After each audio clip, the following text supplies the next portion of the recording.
She was overjoyed and hoped that this baby would soften Malik's heart. When she told him the news, he frowned and said, "I hope this child doesn't turn out to be as useless as you." Amina felt hot, but didn't respond. Instead, she focused on taking care of herself and the life growing inside her. Deep in her heart, she wished the child would bring happiness into her life. As the months passed, something strange happened. Amina's belly grew larger than usual, and the villagers began to whisper, "What kind of child is she carrying?" They wondered. Some even said they had seen her talking to the gods near the sacred river. Rumors spread quickly, and curiosity grew among the villagers. When the time came for Amina to give birth, Malik refused to call the village midwife.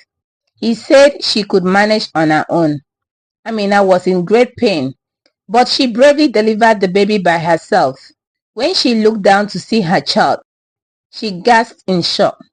She had given birth to a small, healthy cow. The baby cow had soft brown fur and big innocent eyes, and it let out a gentle moo that seemed almost human. Malik was furious when he saw the cow. "What is this?" he shouted. "You have brought shame to my name."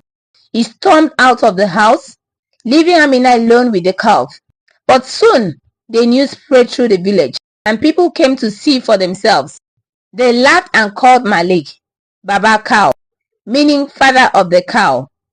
Malik tried to ignore the teasing, but the villagers didn't stop. They made up songs about him and sang them loudly whenever he passed by. Even children pointed at him and laughed. Malik began to avoid the market and the village square, but the mockery followed him everywhere. His pride and dignity were crushed. Amina, on the other hand, cared for the calf as if it were a human child. She named it Nuru, meaning light, and made sure it had enough to eat and a clean place to sleep. Despite everything, she loved her unusual child deeply. She believed Nuru was a blessing in disguise and treated the calf with great affection. The constant ridicule broke Malik's pride. One day, he sat under a tree, thinking about his life. He remembered how cruel he had been to Amina and how she had always been kind to him.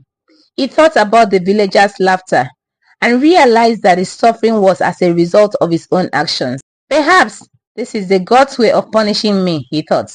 Malik decided to apologize to his wife. That evening, he came home and found Amina feeding Nuru.